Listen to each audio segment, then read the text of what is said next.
On this episode of Delivering Marketing Joy, we talk with Danette Gossett about blogging, branding, and the power of consistency.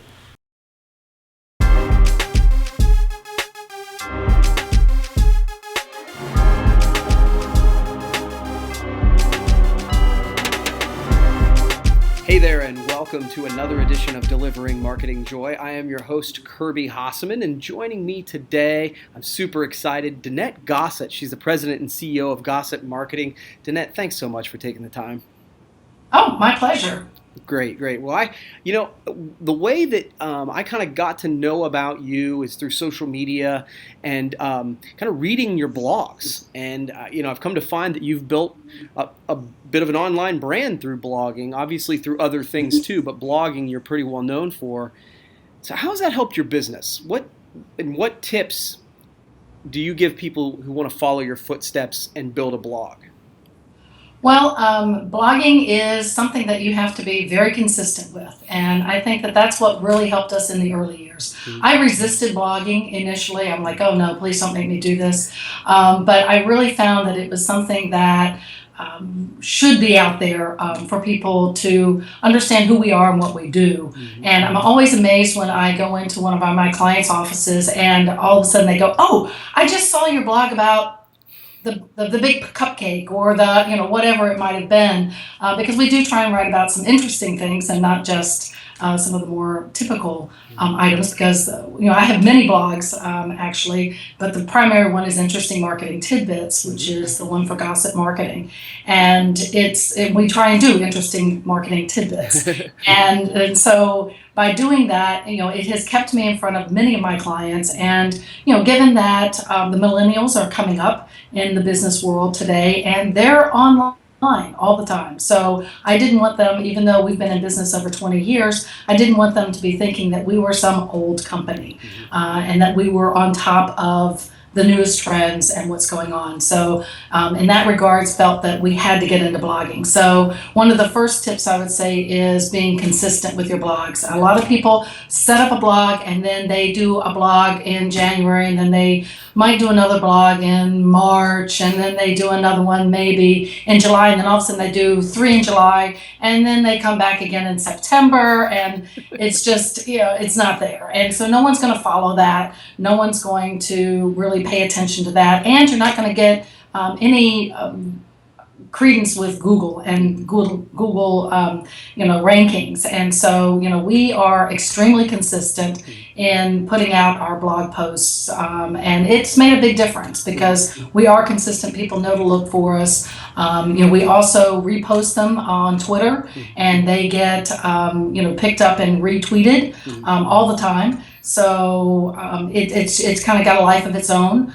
We schedule that out so that it's not something that I'm doing, like right now, what time is it? Whatever time it is, I probably have a tweet going out because I have it scheduled, and it's probably one of our blogs that's going out. Yeah. So that's number one tip would be consistency. Definitely make it on a consistent basis. We started out doing it, trying to, of course, populate our blog. We were doing it 3-4 times a week. We're down to twice a week now. We don't feel that we need to be out there quite so often anymore. But that's because we have, over 5,000 followers on our blog, and maybe more now. I haven't looked recently to see, but it actually, they know it's coming, so it's all good. They know I'm going to be consistent. Another thing is not advertising. A lot of people, when they blog, they're basically blogging an advertisement for their business. They're not talking about something that might be informational or educational that people can walk away with, and that's what or laugh about. I mean, everybody wants, they want something cool, interesting, funny, that type of thing with their when they're reading something. I mean, we're taking their time, and so they want something out of it, either a good laugh or some really great information that they can use. And it's not necessarily that they're reading a blog to learn how to buy your newest mug. Right. I mean, they may want to be interested in how mugs are made or what's the newest color in a mug or things like that, but they don't want you to say, hey, I've got this great mug for 99 cents. Right. No, you're preaching to the choir on this, Danette. Yeah, I know that. Yeah, no, it's great to hear someone who's had success with it say what I believe to be true. So it's to me, this is really helpful.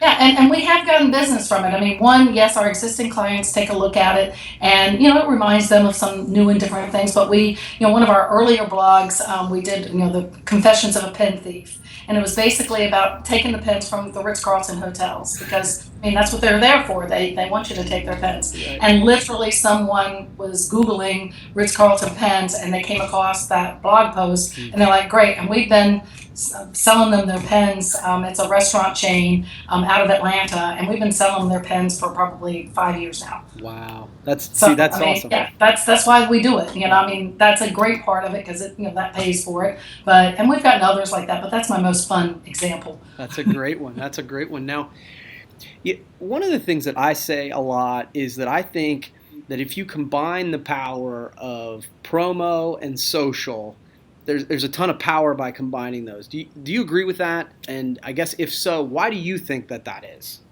Well, one, I think social media is very experiential.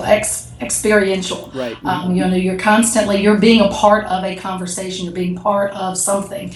And promo products are exactly the same way. Mm-hmm. You are giving them something that they're feeling, touching, smelling, working with, using, what have you. And so you've got the best of both worlds there. So, I totally agree. If you are going to do a social media program along with promotional products, then you've got a win-win situation there. No, I love it. That's great. So I guess what advice would you give to a new company? Obviously you're advising new companies all the time, not necessarily just in our industry, but any industry. What advice would you give them on the best way to build a brand today?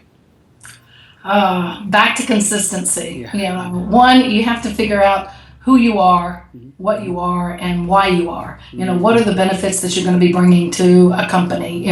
Because when you're selling to consumers or to business, you have to have some sort of value proposition. What is it that you are trying? Who are you trying to be as a company? What is that going to do for you? So sorry about the phone, but someone got it. But what are you trying to do as a business? Because a lot of times people hang out their shingle and they just have a name and they don't know anything beyond that. So before you hang out your shingle, you need to really think about what is it that your brand is going to stand for. Who are you? What are you providing? What is your basic benefits? What is your value proposition to whomever you're selling to, your businesses or consumers, and then write it down. Figure out. Because a lot of people just say it and they don't even write it down, and then you get employees and they don't remember why they started this business. They can't explain why they started their business. So if you can't have your employees to understand what it is that you do every single day and why you're better than your nearest competitor, then you don't have a brand. Because you'll become a commodity, and that's what you don't want. You don't want to be a commodity, provider. You want to be a brand.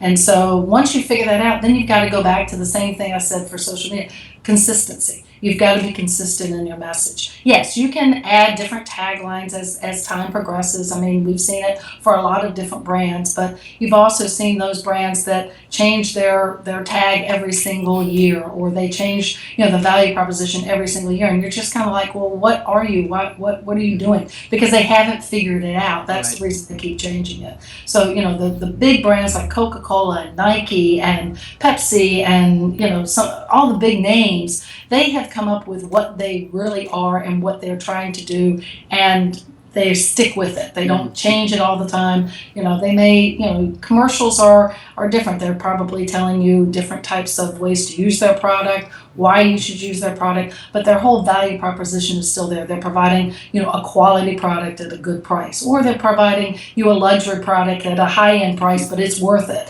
Yeah. There are all those different aspects of branding that you really have to think about when you're putting something together for a company. And that's a step that a lot of people miss. The other step is ingraining that into their employees, because if you're not ingraining it into your employees so that everybody understands what you were trying to do within your business. Then, I mean, I had a client years ago that I was doing a little research study for, and I went up and asked the receptionist a question about the business, and she had no idea what they did.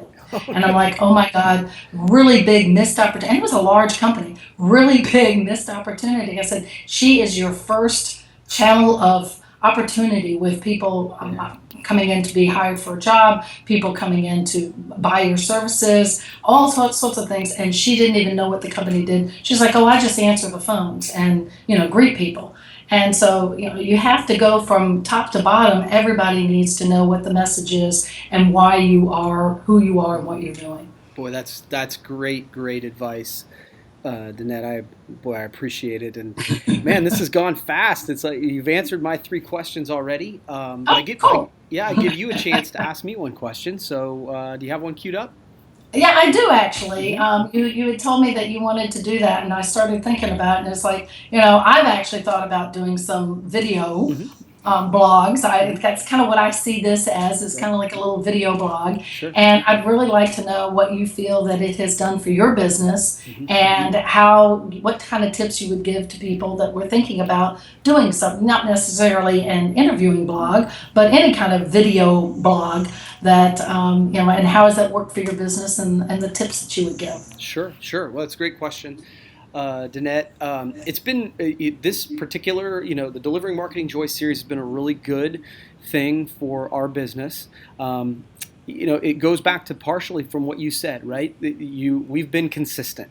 Delivering Marketing Joy comes out every Wednesday. The interview thing has worked well for us because I think it gives us an opportunity to share platforms. We've had everyone from other distributors to suppliers to authors, other entrepreneurs, and each time I think it exposes us to a new audience. Whether they become clients or not, it has built our brand.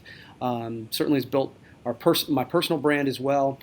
And I think it not only helps us with customers, but I think as we move forward, attracting and retaining talent, it becomes an actual tool for us because people get to see and really know a little bit more about us from that perspective as well, if that makes any sense. Tips, keep it simple. As you know, it's no secret we do this over Skype. We throw a little bit of production juice in it at the end, but honestly, it's all done pretty simply and easily. The bulk of the content is the guest providing their expertise. And then back to your point, I am a giant believer. I am totally buying what you're saying about consistency. I think that's how you build trust. That's how you build credibility with your audience. And they know to look for it. When we've done this, I'm not sure what episode this will be. It's probably close to 60 or more. And I think it's more than that. I think I saw one that was like 68 the other last week. Okay, so close to 70. We're getting up there. Yeah, so every week for 70 weeks, we've done it on Wednesday. And so I think, that sort of thing builds credibility, quite frankly, right? I mean, even from a guest perspective, a guest sees that you've done this many episodes and it starts, okay, well, then they're not just doing this one time. If you'd asked me about 65 episodes ago, I might not have said yes. Right, exactly. Exactly right. Well, you mentioned in that personal branding, and that to kind of go back to what we were talking about, branding on the corporate level, on your company level, but that is also a big aspect of branding. Saying that now, you need to make sure that you as an entrepreneur or business owner or whatever you might be, if you're even working for a company, your own personal brand. If you're putting together a video blog or just a general blog or anything, you need to make sure that is also consistent. People know me as a true professional, and I love being creative. So, I design a lot of products that we do a lot of custom design products for my clients, and because I do mostly large corporations, and they want their own thing. Right. And that's when I get really passionate is about doing that. So a lot of times when people introduce me, they introduce me, if you want something really, really, truly unique, you need to go to Danette. Love it. Then I have to kind of add to that no, you don't have to just want creative, I can do everything. But, it is something that people need to think about is it's not just your company, it's also your own personal brand, which, you're doing a phenomenal job in cementing that relationship with the YouTube world. Well, thank you very much. And your clients, I think. Yeah, Sure. I hope so. Yeah, but I appreciate you saying that very much, and yeah, I think we are very, very much of like mind for sure. Yes, person's that way. Yeah. Well, thank you so much for taking the time to be a part of this episode of Delivering Marketing Joy. I'd love to do it again sometime. Sure, it'd be my pleasure. Okay, cool. Well, that wraps up another edition of Delivering Marketing Joy. We'll see you next time. Hey, thanks for watching, but wait! Can you do me a favor? Please subscribe to my channel. If you haven't done it already, the way to do it's right over here. And hey, if you want to watch the last episode, check that out over here. Again, before you leave, subscribe!